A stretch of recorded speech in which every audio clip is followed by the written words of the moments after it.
Hi, welcome or welcome back to my channel. My name is Addie. Today we are going to be doing my April wrap up.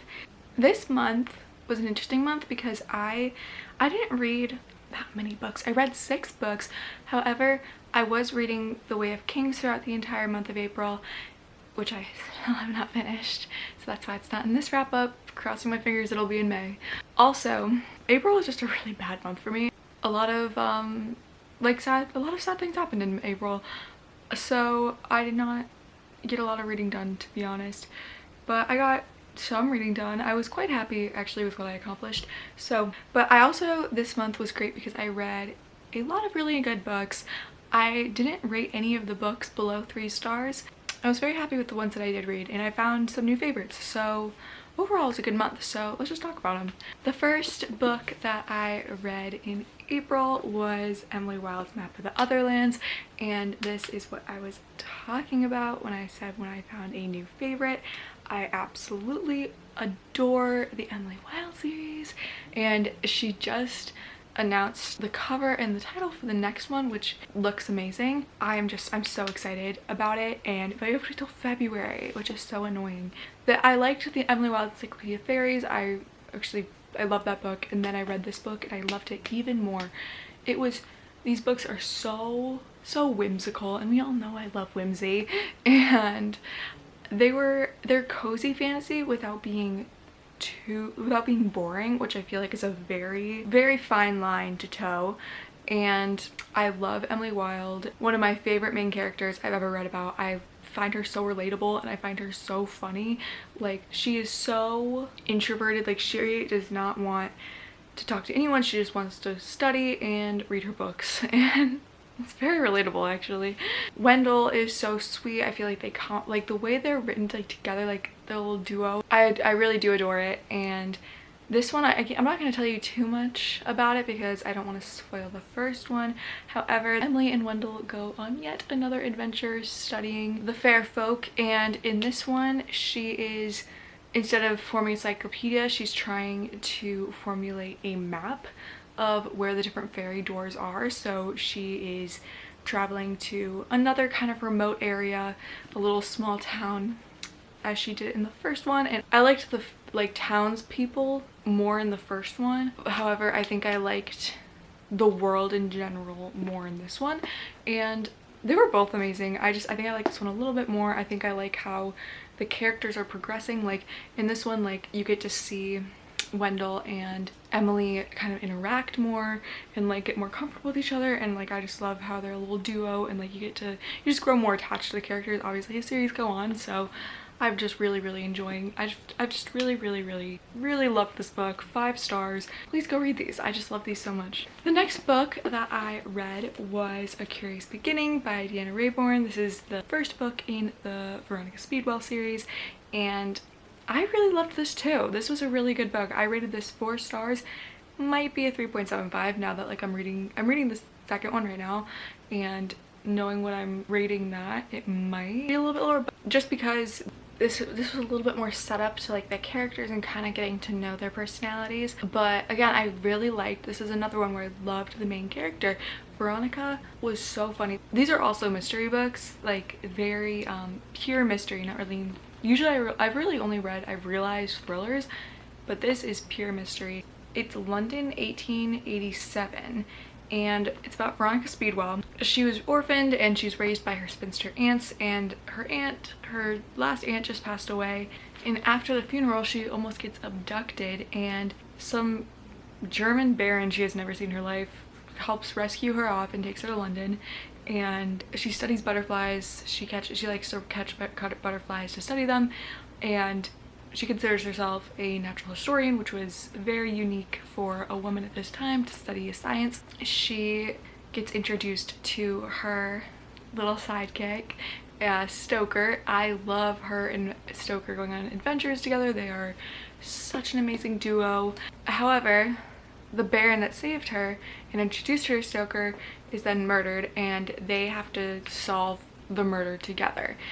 And they're very reluctant allies. They butt heads a lot. They're both very headstrong, and I don't think anyone is used to seeing like this headstrong of a woman during this time. And I I just love her, and she does not take shit from anyone. But overall, I really love this book and I absolutely recommend it. The next book I read, another 5-star, guys. I love, this is a great, like, not a huge quantity month, but an amazing quality month. That book is Just for the Summer by Abby Jimenez. I was jumping back into my romance era because Abby Jimenez will just do that to me. She's one of my auto-buy authors. Yours Truly is one of my favorite books by her, and I absolutely adored this one. Yours Truly may still be my favorite, however, this one was still 5 stars.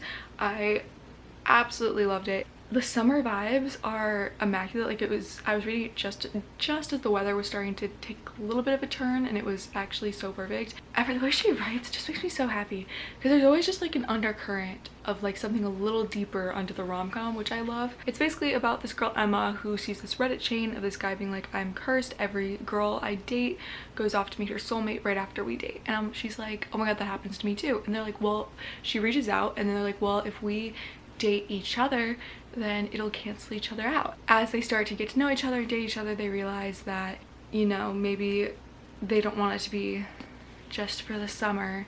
And it's such a good romance. I love that premise. I think it's really funny.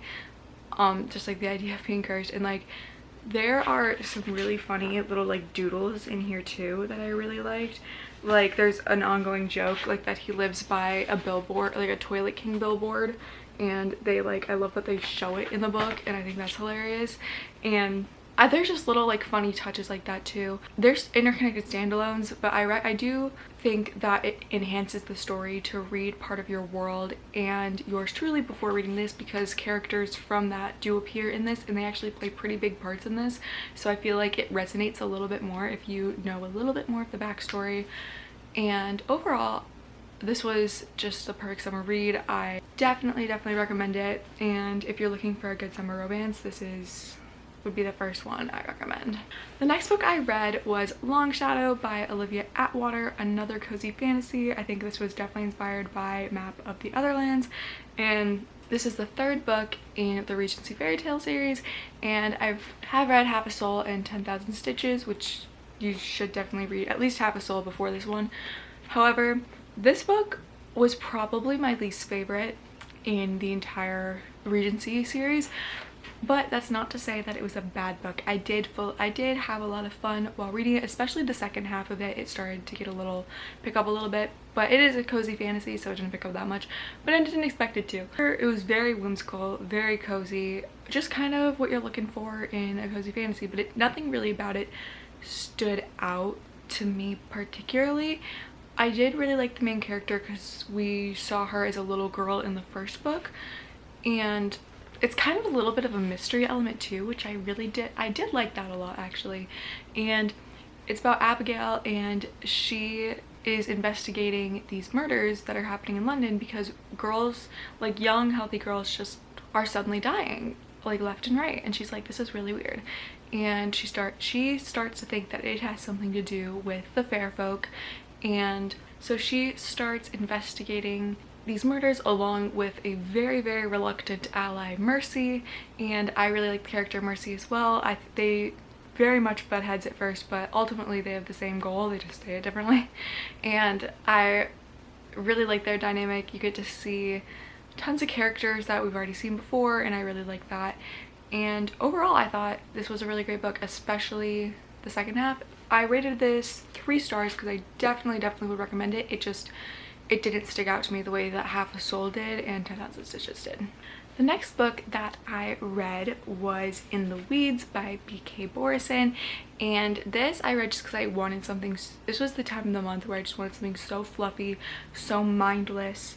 This delivered. It is what it is. I gave this 3 stars because I would recommend it, and I did enjoy myself while reading it. It did lift my spirits and made me happy. However, I've read the first book in the series, Love Light Farms, and I rated that 5 stars. I absolutely adored that book, and this book just felt like it was by a different author, and I was like, it's not bad. I'm just like, I just know that it could be better. The series kind of follows different seasons. The first one was obviously winter because it was a Christmas romance, and this one is a spring rom-com, which I thought would be perfect for April. However, it just kind of fell a little flat just because I felt like nothing happened per se. Like, it was a little insta-lovey, a little bit too like kumbaya, you know? Like, give me a little drama, like give me a little something before the couple gets together, you know? And like, it was a second chance romance. I do love a small town. This definitely gives Gilmore Girls vibes, and the small town element of this book is definitely what gave it 3 stars for me. The 2 main characters kind of annoyed me. They did not communicate with each other at all. But this Lovelight Farms like setting just does it for me every time. It's basically about the social media influencer Evelyn St. James, who is feeling very unfulfilled in her life, and the last time she felt happy was when she was doing a segment for her social media at Lovelight Farms. So she's like, I'm gonna go back. And she has had dalliances with the main character Beckett in the past, so when going back, she's like, I don't know if that's gonna be like awkward, but like, this is literally the last time I felt happy. And he kind of helps her like bring herself back to feeling like herself again. Yeah, I just don't think second chance romance are particularly my thing. And as someone who does or attempts to do social media, I don't really like social media romances. I don't know, like, it just kind of, I don't know. But I kept reading it because I really want to read the 3rd one because I think I'm really gonna like the couple in that. So I did buy that, and I'm going to continue with the series. I just don't think this one was particularly my cup of tea in this series, but I did, while I was in the moment, I had fun with it. I just have not thought about it since. And the last book that I read in April was Ink Blood Sister Scribe by Emma Torts, and I really like this book. This book, I thought it was going to be 5 stars. Once I got to like the end, she kind of lost me a little bit there. And near the end, it kind of got a little messy, but I still really enjoyed my time. I just think this book was so up my alley. It was about these 2 sisters who grew up with magical books, and one of them is the keeper of these books and one of them wants something to do with them. But one day their father, one of these books kills their father. It just starts this chain of events where the sisters not seeing each other in years and years and years, and they have to reunite to kind of figure out what's going on. This book is very like atmospheric. It is the best way I think I could describe it. Like, I just felt like I was like there, you know? The way the author wrote just really did it for me. Yeah, I really like this author's writing style, and it was a bit whimsy. I had a little bit of a mystery element, which I liked, a little bit of a fantasy element, which I liked, and overall it was a very solid read, and I would recommend it. It would have been a 5-star if it wasn't for like the last like maybe 100 pages, but overall a very solid read, and I very much enjoyed this. I also just love reading books about books. Books about books are actually so amazing, and I will read every single one. But yeah, this one I ended up giving 4 stars. So those are all the books that I read in April. It was not a crazy reading month for me, and you know what, that's okay, because I had 2 5 stars and 2 4 stars and nothing below 3. So I feel like the quality of the books that I read was amazing, and I found some new favorites, and overall I think that made for a very good month, and hopefully this month is already promising for a good reading month. And if you want to see more in depth of my thoughts on the books that I just mentioned, I do have reading vlogs with all of them in them, and those are all on my channel. Please let me know which books that you have read in April and which one was your favorite. I would love to know. I'm always looking for new recs. I thank you guys so much for watching this week's video. I hope you guys enjoyed, and I hope you guys have a fabulous week, and I will see you guys soon. Bye!